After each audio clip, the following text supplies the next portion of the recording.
it's so tempting when you get to this point of something like this to comment on all sorts of things that have just happened and that I've written in my notebook. So it was particularly lovely to see that picture of Wangari, who I met some years ago and was a fine, fine woman. And also that final quote, which is like, I just wish so I'm a town councillor in Frome, and it's just like, why can't our politicians, why don't our politicians understand that moral obligation that he was talking about? Oh, it's very frustrating. Anyway, I'm going to say a few words about Frome and to bring us back to here for a moment. But just before doing that, I wanted to, I thought of this earlier on. I sowed my first trees, or my first tree seeds, 58 years ago in Reynoldstown in Wales, and that was a conker. That's not its Latin name. A conker, an oak, and an ash. And my dear father then later moved the ash tree. Went back. We'd moved by then. He went back and got the ash tree and moved it to Northern Ireland. And I looked a while ago on Google Maps, and that's now a great big tree growing in Northern Ireland. And it's just seeing those children and that connection to, it doesn't have to be complicated things, does it? I'm so grateful to them, because I'm sure that was part of what led me into a lifetime of engagement with trees and planting trees. And I looked yesterday in relation to Frome, and on Facebook there are groups called, this is in Frome, there are More Trees Please, there's a tree group, there's the Frome Forest Project, which is emerging and reviving Selwood Forest. Those are just four groups, all intimately involved with trees in Frome.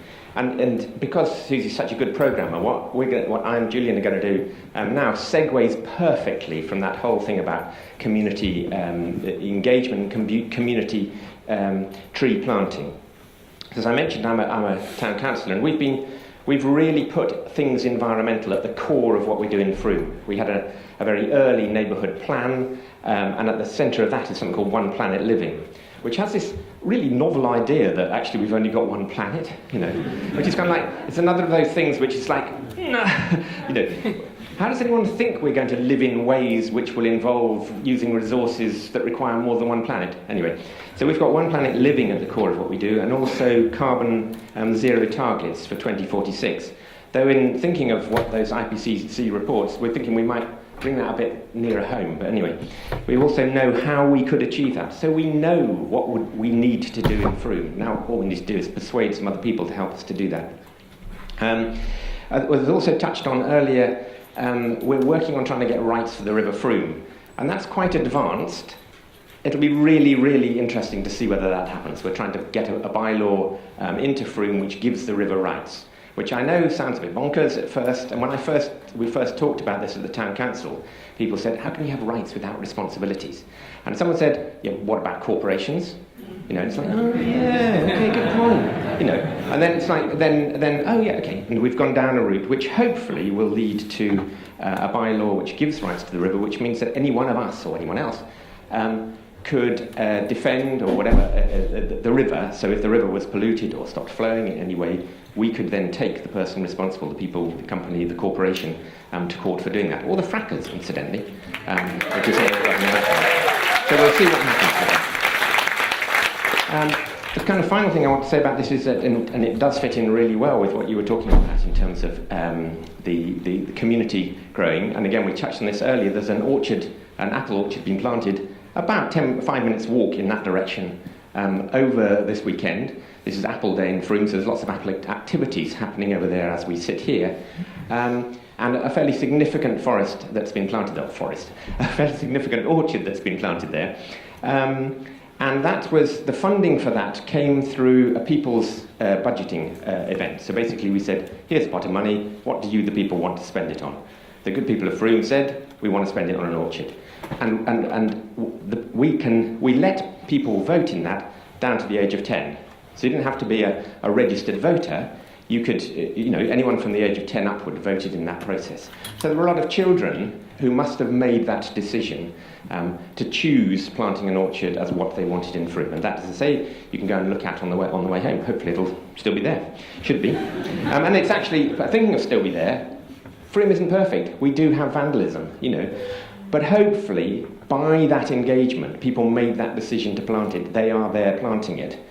hopefully it'll survive in a way which perhaps some of the other trees haven't.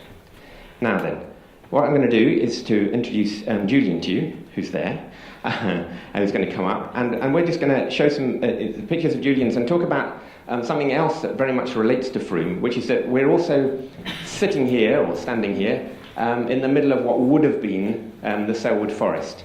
And Julian's been absolutely integral to starting and running the Reviving the Selwood Forest programme. Talk us through it, Julian. Okay. Thank you. Thanks. Is that working? Is it on? Yeah. Yeah. Okay, well, look at this wonderful tree. Isn't that amazing? That's one of my photographs. Probably the thing that really got me started about 15 years ago or so with ancient trees, which I've just had a fascination for, and which we're quite spoilt in Britain to have. So I grew up in Surrey, on a housing estate where there was a woodland behind my house, and we used to play in there as kids, and I think that just gave me a love of nature, and in particular woodland. And I wasn't very far from Windsor Great Park, and I saw giants like this lining the roads, and I thought, oh my God, how, as a young boy, that really sort of sparked my imagination. So fast forward 30 years, when I'm a graphic designer, I'm not a botanist, I'm not an arborist, I found that photograph, that old photograph from 100 years past, and I remember visiting as a kid on a school trip. So I went back, I thought, I want to see this tree, because it's in Selwood Forest, it's called the Major Oak, it's 10.5 metres in circumference, it's a giant, completely hollow, and it's just an amazing tree to behold. So I thought I'd go back and take a photograph of it again. And here it is, 100 years on. Looks pretty much identical, So we always want to know the first question, how old is this tree, And it's always 1,000 years, it's 1,000 years old, it's a good number.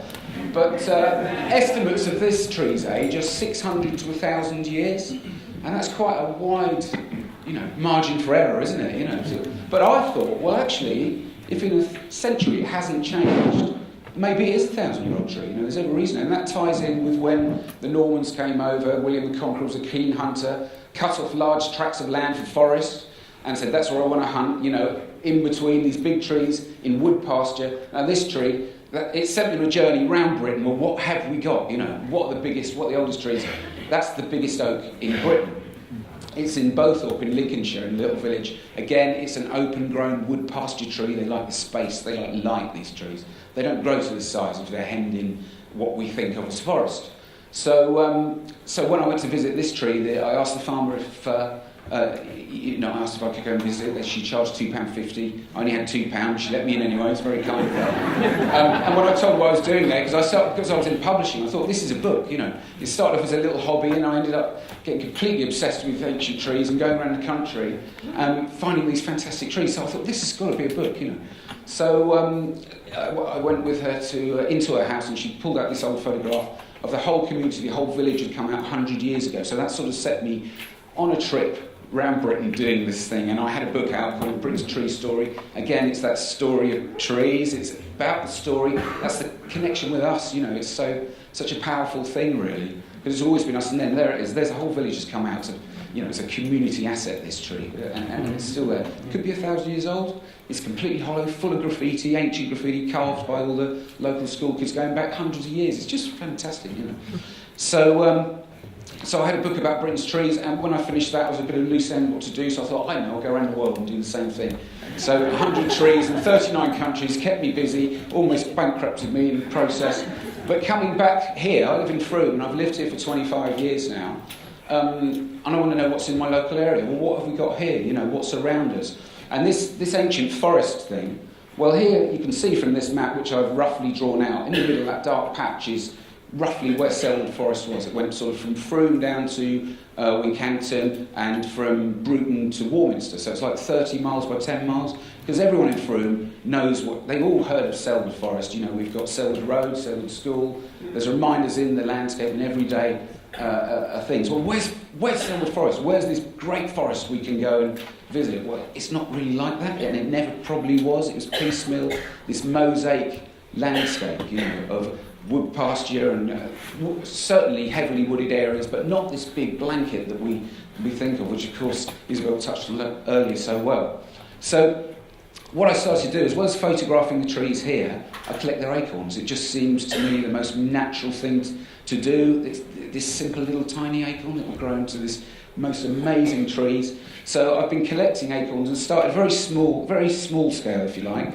It's planting from heritage trees. So I found the 500-year-old trees that were there when it was a Royal Forest, and I've got a couple of hundred oaks at home, and we're putting them in around the area, trying to revive Selwood Forest. I'm not going to plant a million trees. That's not the plan at all. It's sort of making awareness of the whole thing and the history of it, which is so important, and just try and putting some of that back in. So here we are in Longley.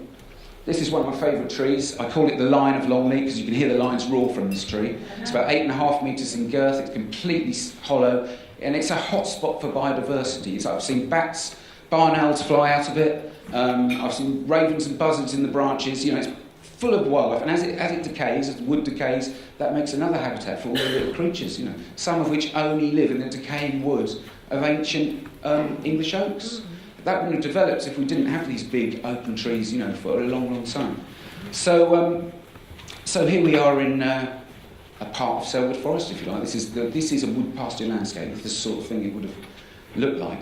And I know you're supposed to ask some questions, aren't you, Peter? I've just been rambling on. Does it still work? Yeah. No, I wasn't going to... No, that's fine. I'm very happy for you to ramble. I wasn't going to particularly ask you questions. It's partly because we've got quite a bit of time to catch up now. But there were just a couple of things I was going to say, that Julian's been taking those oaks around, not just within Frome, but also to other areas which, in what might have been this area, and then selling them to people, giving it to people to plant. And the town council has a whole lot, which, going back to what Isabella was saying earlier, we've been... I have to ask him up there. Okay, sorry. We've been planting more and more in clusters of brambles. So in the same sort of thing. I mean, I know it's not... It's sort of speeding up the process slightly, if you like, in the sense of the jay dropping the acorns, but I'm very much picking up on what you were saying, of sort of hiding them in the hedges, effectively, or areas of brambles and hawthorn around Frome. So hopefully they will emerge long after Julian and I are no longer here. So it's just that idea of getting these things out and about, which is so good. I think that's all we're going to say, really. Julian's both his books are up there in the foyer, as is Flatpack Democracy, which is the book I wrote about Frome's politics, if you want to know more about essentially how we've got the power to do what we've done. Because a lot of people say to me, but you're only a parish council. You can't do that in a parish council. You can, actually. So if you want to know how you can do these things and take the power in the way that we have, that's partly described there. Can I just say one thing quickly? Yeah. About spreading the acorns about, because I thought initially I'd just do it in the Selwood Forest area, but I get around the country quite a lot, and I took some oaks with me, and I found that people were taking them for their small woodlands, and then there's now some of these oaks in Sussex, in Surrey, in Dorset, Devon, etc. So if there's anybody here who's got a project like that and got a bit of space where they want to put these oaks, I'd really like to talk to you, and I'm going to basically plot a map, an online map, so you can see in the future how this Selwood Forest, a bit like twinning towns, but twinning oaks, if you like. Brilliant. You can stay there. I just want to ask one more question. So thank you very much for Peter. Peter is going to come back for the panel and host the panel. And I just wanted to ask Julian one question. One of the things I've been really interested in the Selwood Forest project is the way that it works like a citizen-led wildlife corridor, because there's a patchwork, isn't there, of different landowners and different individuals who are contributing towards this, and different people on the board, and it's actually a massive, massive community event, a way of working. Would you mind just explaining, just for a minute or so, just what it is, how that's working?